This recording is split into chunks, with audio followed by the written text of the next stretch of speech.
Welcome to 6.5 Minutes. The title of today's program is What's in Your Milk? I'm Olga Petlinska, and today I will be discussing the pros and cons of farmers using recombinant bovine growth hormone, also known as rBGH, to increase milk production in their dairy cows.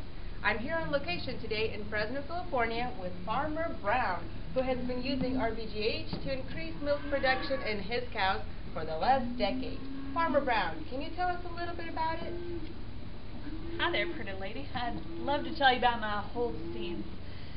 Started a dairy farm about 10 years ago, and things were good. They weren't great. But then a friend told me about rBGH.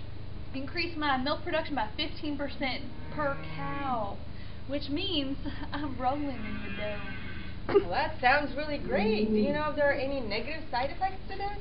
Not that I care much for.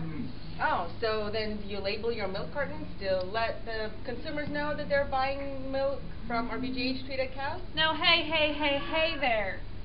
The FDA states that there is no difference between my milk and the milk from them natural farmers. All right, that's good. And then what about your cows? Is there anything that this does to your cows? Well, occasionally they'll get a little bit of a udder infection. But you know what? I just give them antibiotics every day, and they're as healthy as an ox. Every day? Yeah. And is that good for them? Heck yes, it is. Don't you wish your doctor gave you antibiotics every day so you weren't sick? I sure do. Okay. Have you heard anything about the issues with antibiotic resistance that's kind of a result of overusing antibiotics? You know, that could be a problem. I did hear a little bit about that on the news, but you know, things are tough.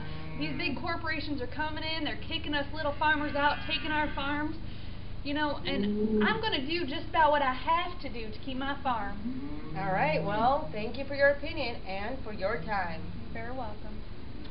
You beat the heck out of talking to old Bessie here. All right, now we will talk to Farmer McLaughlin.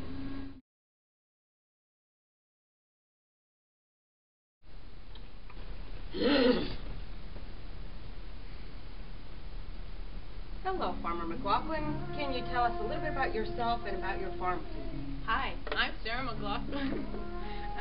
I was a singer before I changed careers, and now I own a farm. I'm an avid animal rights activist, as you know from my really sad commercials.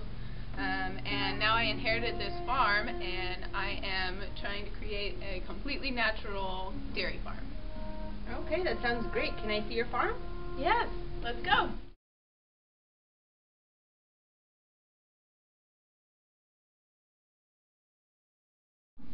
Well, here we are at the McLaughlin farm, and Farmer McLaughlin, you said that your dairy farm is all natural. Can you tell me a little bit about what that means? Well, I avoid using growth hormone, and I don't use unnecessary antibiotics unless the cows get an infection. Okay, what about rBGH? I heard that it can increase milk production in cows, even up to 15%. That's true. It can increase milk production. However, it's bad for the cows. That's my kid. Yes, so it's bad for the cows. It can cause hoof problems, infertility, and it can also cause them to die younger. And I just wouldn't want to do that to my cows. That's really terrible. Well, there goes little McLaughlin again. Now, do you know if the rBGH does anything bad to the actual milk or to the people who drink the milk? Well, it makes it pussy. What do you mean, pussy? Oh, yeah. So the infection in the udders happens because they're over milking the cows. They're connected too often during the day, and it causes them irritation, and it's called mastitis. And so that gets into the milk, and it's killed with pasteurization, but that's still pretty disgusting. And the other thing is that it increases insulin-like growth factor, which is another hormone that can lead to problems in humans, and that's not killed in pasteurization. And so some of those problems are breast cancer, colon cancer, and prostate cancer. Wow, that's really scary. Hey there, little McLaughlin. Do you know anything about milk? Of course I do. My mommy always told me to make sure that the label says hormone-free. Well, that's great. Now, do you think that your cows are happy on your farm? Of course I do. But you know, the other day I went over to Farmer Brown's farm. Oh, and they just didn't look very happy. They looked so sad because they were hooked up to machines all day. Oh no, that does not sound like it's a fun life. No. Doesn't sound like those cows are happy. Can you show us closer up what you have there in your hand? Yeah, look it. This is a McLaughlin farm. This is a good kind. And it tastes great. Watch.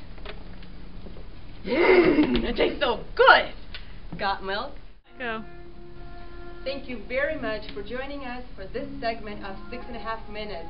We were discussing today the topic of what's in your milk. I just hope that everybody learned something, and I would like to thank Farmer Brown and the Farmers McLaughlin for their input. Join us next week for What's in Your Shampoo. And remember, drink responsibly.